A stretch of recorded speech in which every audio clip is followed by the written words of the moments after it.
Happy Friday. Good evening, Chris. Have a fantastic weekend. Much appreciated. And thanks to home for joining us this hour. The New York Times called it the largest criminal action against a Wall Street figure ever. The Washington Post called it the culmination of, quote, the most spectacular securities fraud investigation in history. This was 1989. I remember when this happened. I was in high school at the time. Federal prosecutors in New York, in Manhattan, indicted one of the richest and best-known Wall Street figures in America. His name was Michael Milken. And Michael Milken was famous for figuring out a new and ingenious, and it turns out illegal, way for Wall Street traders to get even more fantastically rich using something called junk bonds. To stage corporate takeovers. And you don't need to understand the financial intricacies of this whole junk bond scam to know the kind of character Michael Milken was. Do you remember the movie Wall Street? Michael Douglas, the lead character in Wall Street, Greed is Good. That was based on Michael Milken. This was how the Post described him on the day he was finally indicted. Quote, Milken, a Wharton School graduate who lives in Clark Gable's former home in Encino, California, and is driven to work in a Mercedes-Benz, has been praised by some as a brilliant visionary and assailed by others for triggering a wave of hostile takeovers that piled up corporate debt while generating huge fees for young and aggressive traders. Yeah, he did that, and then the law showed up. Illegal. And again, you don't have to understand the financial intricacies of how this all worked, but there was just an astonishing amount of money involved. You heard there in that report that prosecutors wanted Michael Milken to fork over $1.8 billion, billion with a B? $1.8 billion is what they alleged he personally made off these illegal schemes. But with numbers that big, right off the bat, prosecutors have a dilemma, right? Once you indict one of the richest people on the planet, how do you make sure that he doesn't run away to avoid prosecution? I mean, this guy in 1 year, in 1987, earned more than McDonald's. Not Michael Milken's company, not Michael Milken's firm. Michael Milken personally out-earned McDonald's that year. So if you are somebody with infinite resources, but you're also staring down a 98-count felony indictment, how do prosecutors make it worth your while to not flee, to not run off to some other place on the earth where you'd be out of the reach of American courts? When prosecutors got Michael Milken before a judge, they asked the judge for serious bail, unheard of bail. They asked for record-setting bail. They asked Michael Milken's bail to be set at $250 million, $250 million, far and away the highest bail request anybody in America had ever faced. But he's one of the richest people in the world, right? Even $250 million was kind of couch cushion money to him. Maybe, just maybe, it would be enough to make him think twice about making a break for it. If fleeing would cost him $250 million, maybe.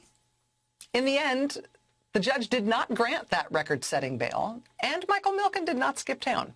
He ultimately pled guilty to multiple felonies. He did pay hundreds of millions of dollars in fines, and he was sentenced to 10 years in prison. He served 2 years of that 10.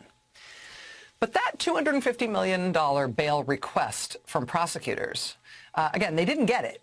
But that was the highest bail prosecutors had ever asked for in history up until that point. And in the years that followed, I can tell you that, because everything's bigger in Texas, a couple of Texas judges tried setting bail for a couple of murder suspects in the billions of dollars. Texas judges tried it, but those numbers were lowered or overturned by other courts. The record for the highest bail that actually stuck, that record was set exactly 2 decades after Michael Milken's indictment in the case of a hedge fund billionaire charged in a massive insider trading case.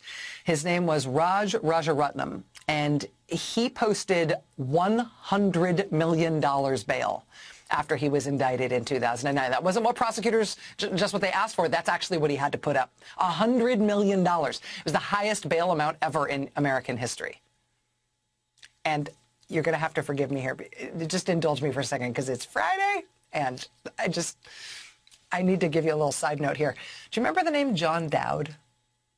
John Dowd was one of the lawyers who then President Trump hired to defend him during the Mueller investigation.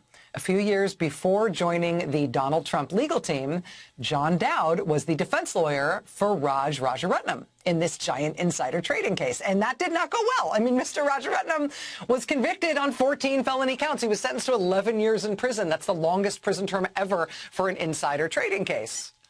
He had to put up a $100 million bond. But on the day he was convicted, a CNBC camera crew caught up with his lawyer, with John Dowd. Oh, okay, that's what I got for CNBC. I never get tired of that tape. I never get tired of that tape. That guy lost that case so spectacularly, and then he got hired by Donald Trump. But I digress. That's what I got for CNBC. Anyway, so that billionaire hedge fund manager with a huge insider trading case, he got the record sentence. We also believe he got the record for the highest bail ever set in American history. And that record stood until today, when the chairman of Donald Trump's inaugural committee was released from custody after posting a $250 million bond. Prosecutors asked for that but couldn't get it for Michael Milken back in 1989. But today they actually got it for Tom Barrack. $250 million he had to put up. And again, why do you have to put up so much money? Because they think you have that big of an incentive to flee to a place where the U.S. courts can't get you. In Tom Barrack's case, it's not just his vast wealth, his basically unlimited resources that make him a flight risk, as was the case with Michael Milken. Tom Barrack is charged with being an agent of a foreign power, working to influence the Trump campaign and the Trump administration and U.S. government policy on behalf of the government of United Arab Emirates, while United Arab Emirates and Saudi Arabia were pumping $1.5 billion into Tom Barrack's company. Prosecutors actually didn't want any bond arrangement for Tom Barrack. They pointed out that Barrack has these connections to very senior leaders in both the United Arab Emirates and Saudi Arabia, and that neither Emirates nor Saudi Arabia have extradition treaties with the United States. So there's the potential that if Barrack was able to get himself to one of those countries via, say, his private aircraft, those countries' leaders could take him in and protect him, and he'd never face the music. So prosecutors wanted no bond. That said, Tom Barrack did get released from custody today on a $250 million bond that he posted, which is the highest bond ever posted in U.S. history as far as we can tell. And that was a bit of a compromise. He also had to give up his passports. He's wearing a GPS monitoring bracelet. He's going to be back in court for arraignment in Brooklyn on Monday. This bail hearing today was in California. This means that he can get to New York on his own steam rather than getting flown there on Con Air by U.S. Marshals. CNN reports that Tom Barrack's legal team really wanted to get him out of custody before he has that Monday court date in New York. According to people familiar with the matter, quote, in discussions in the days following Barrack's arrest and detention, his legal team focused on trying to keep their 74-year-old billionaire client off of Con Air, the famed U.S. Marshal Service plane for transporting certain defendants who are in U.S. government custody. So yeah, he doesn't have to take Con Air. He's not going to be shackled in a Marshal's plane. Now he can take one of his private planes from California, where he's been in custody, to the New York court appearance on Monday. And they think, because he had to put up $250 million, and because he's got a bracelet on, and because, everybody in his life is guaranteed that he'll be there, they think he won't find a way to United Arab Emirates. He won't find a way to Riyadh or Abu Dhabi in the meantime, so as to avoid the reach of the U.S. courts. But as we await that Monday court hearing in his case, here's something else to watch for when it comes to this prosecution of President Trump's inaugural chairman. You may remember that the day after Barrack was arrested, CNN reported that the federal prosecutors who brought these 7 felony charges against Barrack, for some reason, according to CNN, prosecutors sat on those charges for a very long time before this week's indictment finally went ahead. According to CNN's reporting, the prosecutors had enough evidence to bring charges against Tom Barrack last year, but they held off until Trump was out of office and a new administration was in place. Quote, 2 sources tell CNN the U.S. attorney in Brooklyn at the time, Richard Donahue, expressed misgivings about the case. It's unclear if he delayed the case outright or if prosecutors chose not to move forward at the time, knowing the U.S. attorney, Mr. Donahue, would not support it. Mr. Donahue, of course, was then subsequently promoted by then Attorney General Bill Barr to a top job at the Justice Department. Job well done. How do we reward this guy? Only after Trump was gone and a new president took over and the Trump appointees were out of these leadership roles, only then could the case against Tom Barrack go ahead. What is that all about? And, I mean, it's interesting about the prosecution of Tom Barrack, but it's worrying about the U.S. Justice Department. I mean, was that a favor to the former president? Was that a political favor to the former president being done by law enforcement officials? If the Justice Department has been used in that way, doesn't that have to be fixed or at least ferreted out? Shouldn't there be some accountability for that? Two Democratic members of Congress are asking exactly that question today, and I think this is provocative and interesting. It's Democratic Congressman Ted Lieu of California and Congresswoman Kathleen Rice of New York. And the two of them have just written to the Inspector General at the U.S. Justice Department asking for an investigation. They say, quote, as former prosecutors, we're concerned about reporting that suggests federal prosecutors had enough evidence to indict Mr. Barrack well before 2021, but were discouraged from doing so. As members of Congress, we request that you conduct an investigation into whether Barrack or any other friends of the former president were given special treatment by the U.S. Justice Department during the last administration, and whether Barrack's case was inappropriately suppressed. I mean, it is one thing to have this actually quite scandalous reporting about the Barrack case, right? There's serious national security implications of this foreign agent prosecution being delayed for more than a year. This is a serious case about another country having high-placed agents inside and adjacent to the U.S. government in a way that is affecting U.S. policy in a surreptitious way, right? That's a serious national security matter in its own right, to delay the prosecution and essentially allow that scheme to continue for a year while you try not to offend anybody by bringing the case. Like, that's a serious thing. But these members of Congress, I think, are right to look beyond just this one case. I mean, there is a pattern here that kind of keeps me up at night, if I'm honest. I mean, the New York Times reported earlier this year that Trump's Justice Department blocked federal prosecutors in New York from moving ahead with an investigation of Trump lawyer Rudy Giuliani. Trump's Justice Department overruled line prosecutors in their own department to recommend a much lighter sentence for Trump friend Roger Stone, who is convicted of obstructing Congress and witness tampering. Trump's Justice Department dropped its case against Trump National Security Advisor Mike Flynn, despite Flynn having pled guilty twice to lying to the FBI. And, you know, don't forget, we're just talking about this just this week. Not one, not two, not three, not four, but 5 different Trump cabinet secretaries were referred to the Justice Department for potential federal criminal prosecution while Trump was in office. And in all 5 cases, in the case of all 5 of those cabinet secretaries, Trump's Justice Department said, nah, it seems fine, we'll pass.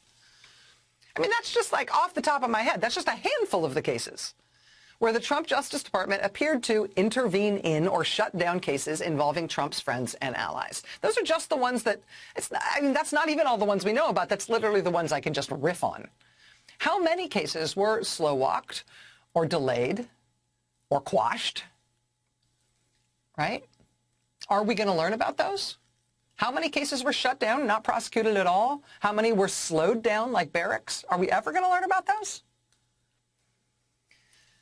You know what? To be honest, though, there is one silver lining to the as-yet unexplained delay in actually bringing the charges against Tom Barrack. And it is actually illustrated by the final chapter in the junk bond king Michael Milken story. So Michael Milken pled guilty. He paid all that money. He did serve time in federal prison. But then just last year, 2020, Michael Milken got a presidential pardon from Donald Trump. Trump pardoned Michael Milken for those massive, massive financial crimes decades ago. The White House actually put out a list of all the rich people and Trump donors who had advocated for Milken's pardon, including, wouldn't you know, Tom Barrack. And on his way out the door, Trump, of course, pardoned pretty much all his friends and allies and supporters who had been charged with anything during his presidency. He pardoned Mike Flynn and Steve Bannon and Paul Manafort and Roger Stone, right down to George Papadopoulos and Alex van der Zwaan from the Russia investigation. The list goes on and on and on, but he only pardoned people who were charged or convicted while he was president. Tom Barrack's case got delayed, right? So he's out of luck. No presidential pardon coming for him. His indictment came after Trump was out of office, which itself is probably a scandal if the indictment couldn't be brought while Trump was in office because Trump appointees wouldn't let it happen. But the fact that it was delayed means that he doesn't get out of jail free with a pardon card from Trump. One of the open questions of the Trump presidency and its corruption is how many legal cases didn't go forward to charges, just were not brought because they were squashed or delayed by Trump appointees of the Justice Department. I don't know if we'll ever get an answer to that. Kathleen Rice and Ted Lieu are trying to make sure the Justice Department at least investigates it. But the one silver lining in terms of accountability for any and all cases that were delayed and yet still could be brought now is that, well, now Trump isn't around to pardon those folks. And so today, Tom Barrack put up that much money, a record, previously unprecedented $250 million bond, just in order to stay free until he's on trial. Joining us now is our friend Joyce Vance, former U.S. Attorney for the Northern District of Alabama. She's a professor at the University of Alabama School of Law. Joyce, it's great to see you here on a Friday night. Thank you so much for being here. Good to be with you, Rachel.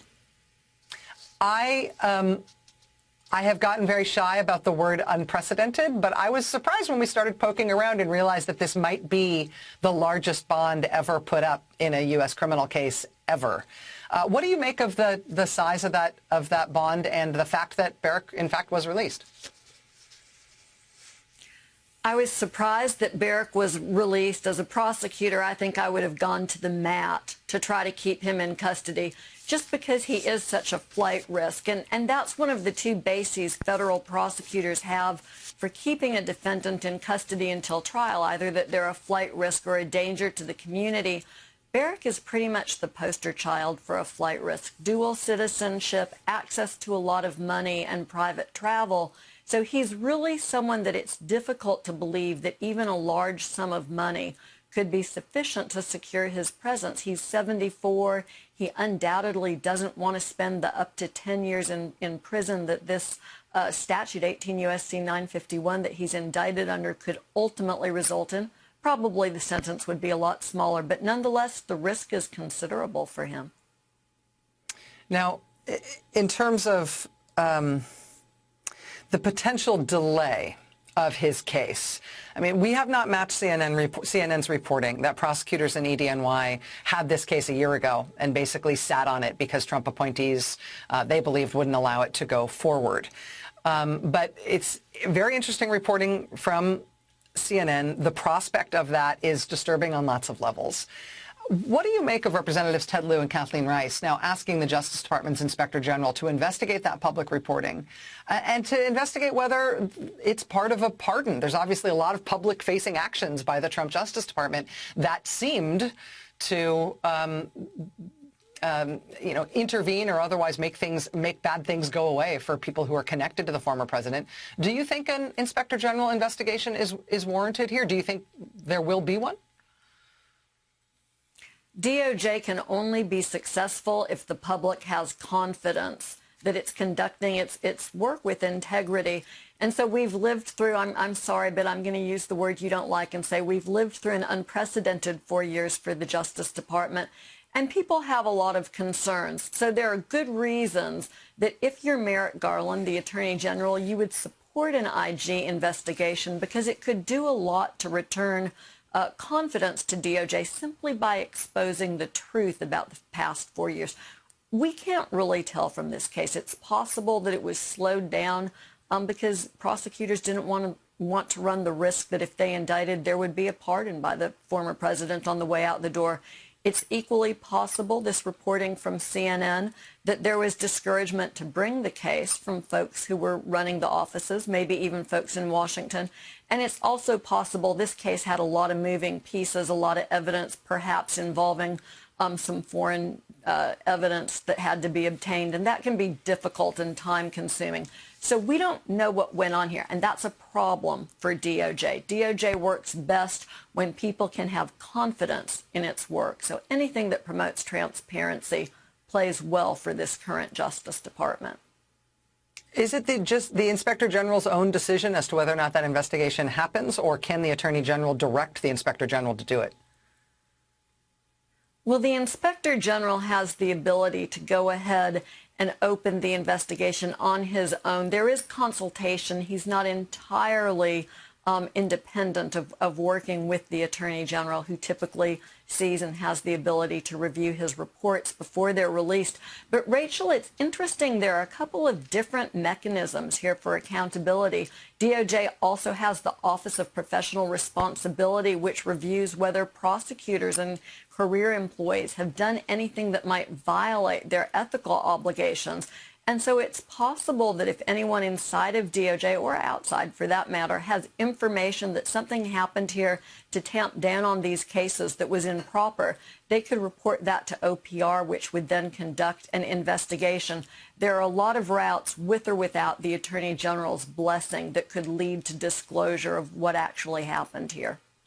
That is a very, very important point, and one that is often overlooked. Joyce Vance, former U.S. Attorney for the Northern District of Alabama, currently a professor at the University of Alabama School of Law. Joyce, it is great to have you here. Thank you so much for your time tonight. Thank you. All right, we got a lot of news to get to this Friday night. Stay with us. Justice Department announced the indictment of 9 people for illegally acting as agents of a foreign power in the United States. Now, the pleasant surprise here was that none of them appear to have been high-ranking members of the Trump administration, which is a nice change. What these 9 were indicted for yesterday, though, was truly ugly. This is a note written in Chinese, obviously, that was stuck to the front door of a house in New Jersey after 2 of the defendants in this case reportedly or allegedly tried and failed to force the door open. They banged on the door, tried to force it open, and failed, but then they slapped this note up on the door. I can't read Chinese, but the indictment spells out that it says, quote, "If you are willing to go back to the mainland and spend 10 years in prison, your wife and children will be all right. That's the end of this matter." Again, that's the translation from the indictment. And the threat there is all but explicit, right? If you agree to go back to China, your wife and kids will be okay. But if you don't agree, you get the point. Prosecutors say that before the threatening note on the door, this same guy in New Jersey was targeted with an even more ominous threat. The victim here is described in the indictment as John Doe. The indictment says, quote, "A centerpiece of this criminal scheme was an April 2017 effort directed by Chinese officials to transport the elderly father of John Doe from China to the United States in order to convey a threat to John Doe that his family in China would be harmed if he didn't return to China." It's like that scene in The Godfather where the guy's about to testify at the congressional hearing on organized crime, and they bring in his brother from the old country to just sit there and look at him, right? So the threat is visible and clear. You do what we want, or your family back home gets it, right? In this case, the guy in New Jersey, they brought his elderly dad from China to New Jersey to let him know that this guy's family in China was going to get it, including his elderly relatives, unless the guy in New Jersey did what they wanted, which is that they wanted him to go back to China so China could get their paws on him. This indictment was unsealed yesterday in the Eastern District of New York. The acting U.S. attorney there said, quote, "As alleged, the defendants, acting as agents of China, carried out an illegal and clandestine campaign to harass and threaten targeted U.S. residents in order to force them to return to China. Unregistered roving agents of a foreign power are not permitted to engage in secret surveillance of U.S. residents on American soil, and their illegal conduct will be met with the full force of U.S. law." We'll see what happens here. It appears that of the 9 people charged in this indictment yesterday, 8 of them, I think, are Chinese. One of them is an American ex-NYPD detective sergeant who prosecutors say was working as a private investigator, helping these Chinese agents track down U.S. residents in the United States, people who the Chinese government wanted to menace and threaten and try to force to go back to China. The ex-NYPD cop's lawyer says his client had no idea he was actually working for the Chinese government. The lawyer says that the cop thought he was working for a construction company. Okay, we'll see. Who among us doesn't expect random construction companies to try to knock down people's doors and demand that they go back to China? Right? That's a normal thing for a construction company to do. The ex-NYPD detective is under arrest tonight, as are some of the other defendants. Some of the others are still at large. But if you want to get to the really weird stuff on this same front, Consider not something happening in U.S. law enforcement, but something happening over there. Consider these images specifically from the Associated Press yesterday. This is a Hong Kong police press conference where they are showing off the evidence that they've got in a sedition case. And sedition is like a serious thing, right? Sedition is trying to overthrow the government. What is the evidence they're showing off for that? Wait, what were those things they were showing off at the press conference? Those look like kids' books. Yes, they're kids' books. Again, I don't speak or read Chinese, but I know enough from kids' books to know that these are children's books that appear to be about sheep. Yesterday, Hong Kong police arrested 5 members of the General Association of Hong Kong Speech Therapists because of the sheep books. Quote, the association published 3 children's books that a senior superintendent in the National Security Department of the Hong Kong Police said have seditious intent, meaning the children's books are seditious. The books feature stories that revolve around a village of sheep that has to deal with wolves from a different village. The senior superintendent in the National Security Department of the Hong Kong Police specifically at this press conference singled out one subplot in one of the sheep books that seemed particularly seditious to him. Quote, Lee said, there was a story about wolves who are cruel and try to occupy the area where the sheep live and try to kill them. Yes, children's stories about wolves and sheep are often about the wolves wanting to eat the sheep. Same with adult stories about wolves and sheep. Same with nature documentaries about wolves and sheep, right? I mean, the wolves want to eat the sheep. That's the point about wolves and sheep. But in Hong Kong yesterday, the fact that the wolves wanted to kill the sheep in the children's book, that was sign of a seditious plot to overthrow the government. And so in Hong Kong yesterday, which until not that long ago was a free city, not only are these sheep-related kids' books by the speech therapists the cause for sedition charges against 5 Hong Kong speech therapists. Look, they marched this suspect handcuffed and in a hood into the speech therapist's office to go seize more evidence.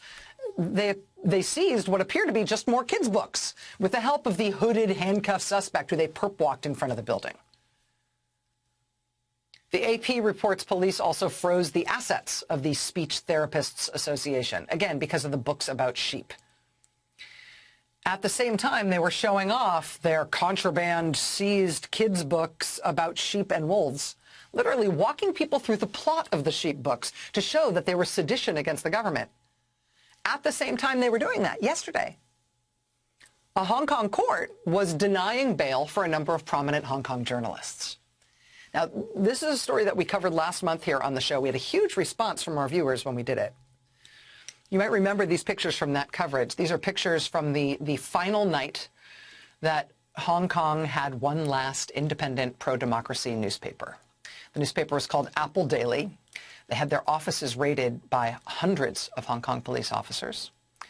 Police officers took their computers and their hard drives and their documents. They had the newspaper then had their assets frozen so they could no longer pay for any operations or pay any of their employees. And after all of that, as their executives and journalists started getting arrested one by one, they shut themselves down. As the staff of Apple Daily prepared the last edition of that newspaper last month, Hong Kong residents gathered outside in the rain. They turned on the flashlights on their cell phones so the journalists inside the offices would see that they were out there, would know that they were there for support. The journalists turned on the flashlights on their phones, too, to signal back to the readers in the rain outside. On a normal day, Apple Daily's print run was about 80,000. For that final issue, they printed 1 million copies. People lined up for hours to get one. And they were sold out entirely by 8 a.m. That was last month. That was the last day. Apple Daily doesn't exist anymore. President Biden put out a statement in support when they were shut down. It said in part, quote, independent media play an invaluable role in resilient and prosperous societies. Journalists are truth tellers who hold leaders accountable and keep information flowing freely. That is needed now more than ever in Hong Kong and in all places around the world where democracy is under threat. He said, quote, Beijing must stop targeting the independent press and release the journalists and media executives who have been detained. The act of journalism, he said, is not a crime. That was last month from President Biden, when the last independent newspaper in Hong Kong, Apple Daily, was shut down. And I just want to show you one thing from some of those pictures that we just showed from the night where they were preparing their final edition of that last free newspaper. There's a guy in a striped shirt, black and white striped shirt, in a lot of those photos. It kind of seemed like he was in the center of the action in a lot of the photos that were taken that day.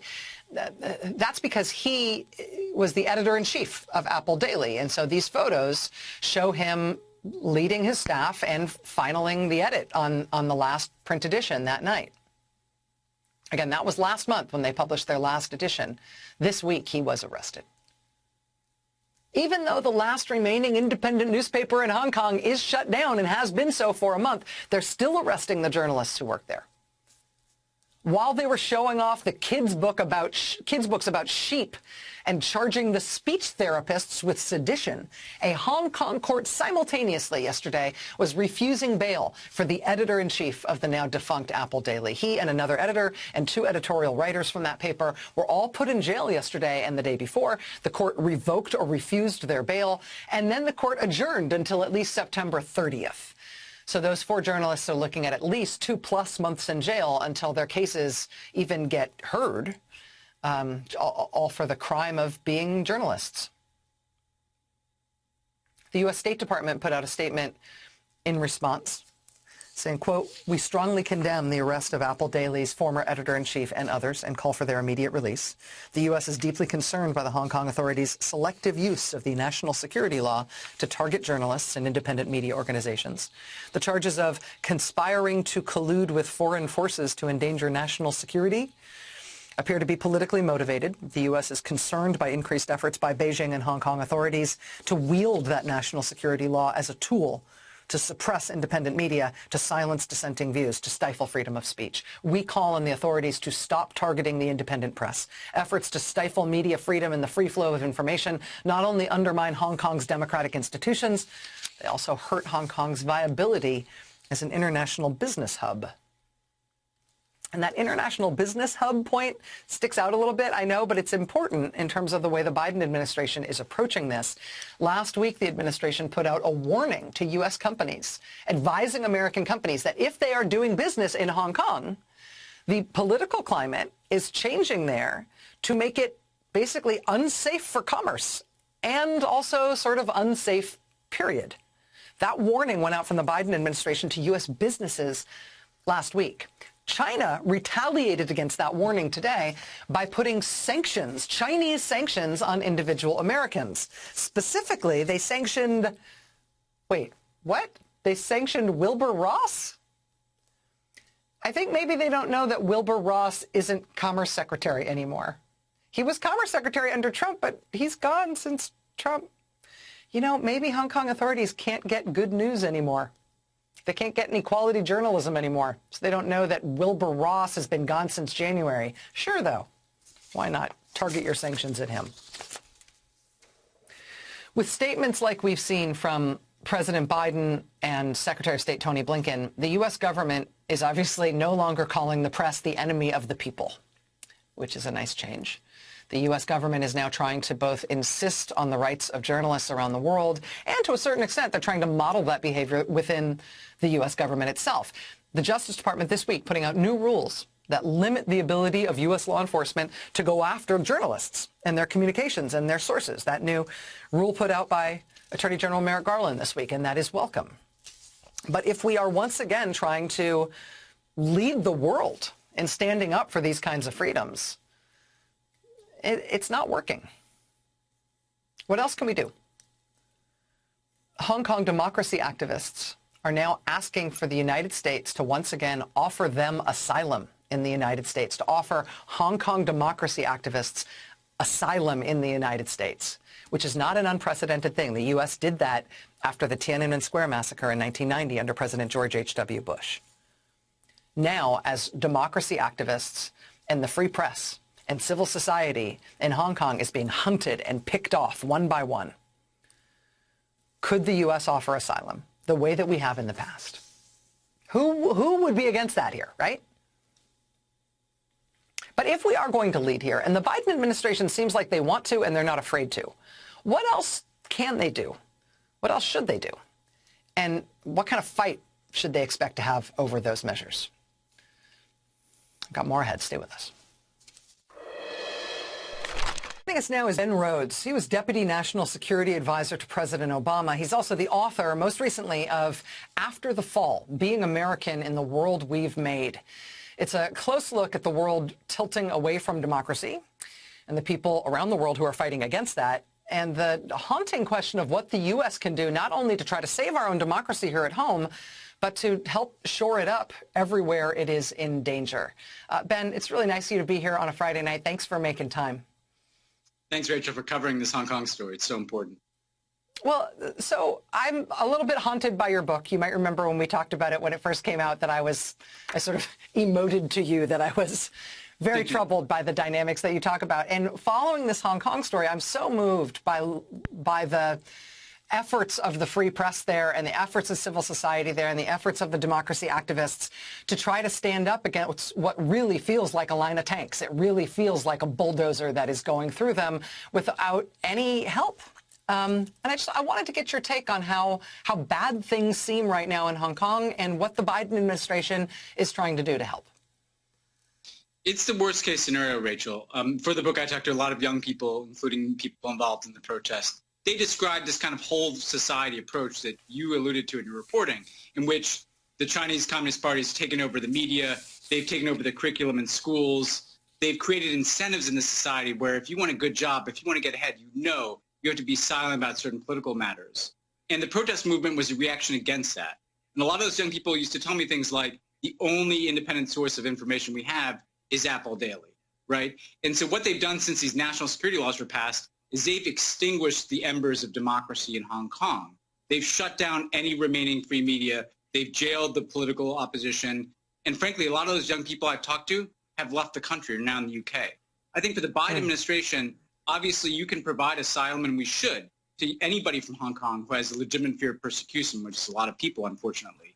You can sanction Chinese officials. You can review Hong Kong's status. Hong Kong has different rules in terms of financial transactions than mainland China. It was carved out because it was a free society. It clearly isn't anymore, so you can review whether that status should remain. But Rachel, the key thing I say in my book is we have to acknowledge as Americans that we have not prioritized human rights in our relationship with China. We've prioritized profit and open market for the last 30 years since Tiananmen, and the Chinese Communist Party has taken that signal. And when I say we, I don't just mean the U.S. government. I mean U.S. companies that have swallowed some pretty difficult things in order to be in that Chinese market. I mean the U.S. entertainment industry. You had John Cena apologizing to the Chinese government to keep Fast and Furious movies on the movie screens there because he'd said something about Taiwan. You had the NBA games pulled off of CCTV because Daryl Morey, the general manager of the Rockets, tweeted in support of the people of Hong Kong. We have to decide as Americans whether our top priority in our relationship with China across the board, informing our diplomacy, our sanctions, our economic policy, is going to be our values. Because thus far, if we're honest, we have gone to the mat with China on trade irritants about how many soybeans they buy from the United States, more than we have on issues like what you reported on tonight. And Ben, if the Biden administration wanted to be brave and bold on this issue, if they wanted to back up the kind of, I think, far-sighted and eloquent statements that they've put out in response to some of the repression that we've seen recently, domestically, do you think they would have a fight on their hands? Do you think that that would become either a partisan split or it would become some sort of one of these impasses in Washington? Or is this the sort of thing where, for example, if they wanted to offer Hong Kong dissidents asylum in this country, if they have a credible field of prosecution, do you think that the Congress could actually do it? Well, look, being tough on China, standing up to China, whatever you want to call it, is the one bipartisan issue in our politics. I think it's a good test of the Republican Party's rhetoric on that. If you put into the system things like political asylum, which they are usually against in every case. I also think, though, importantly, Rachel, there's a difference between a kind of militarized Cold War with China and a values-based competition with what you describe as happening in Hong Kong.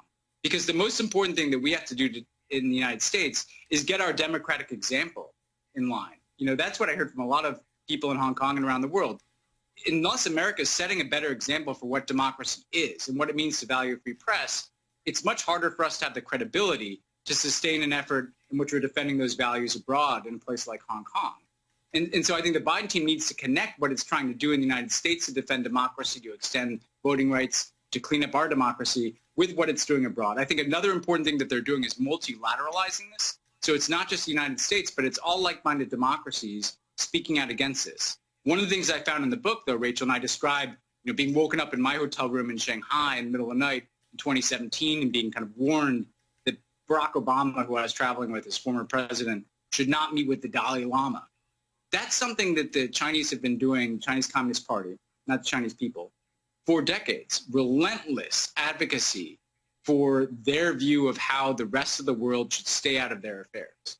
And the point is that in the United States, through our democratic example, through our open door and asylum policy for Hong Kong refugees, through our multilateral diplomacy and raising this issue in multilateral forums and at the United Nations, and through our policies, we need to be similarly relentless in our defense of democracy, not for 1 month, not for 1 year, not for 2 years, not just when the camera is on these issues, but for the long haul. Because what we're seeing in Hong Kong is a free society. 2 years ago, you could go there and feel the characteristics of an open society. You would not feel that there today. It is not safe for people to express themselves there today. Young people there told me that there's such total control with technology, the surveillance that they have, that not only are they trying to control what you can say, they're trying to control what you can think. This is the kind of future that we have to push back on, and that has to be a multifaceted effort across government, working with allies, and has to be sustained for years to come. Ben Rhodes, former Deputy National Security Advisor to President Obama. Ben, thank you. You're exactly who I wanted to talk to about this tonight. Thank you so much. Thanks so much, Rachel. All right, we'll be right back. Stay with us.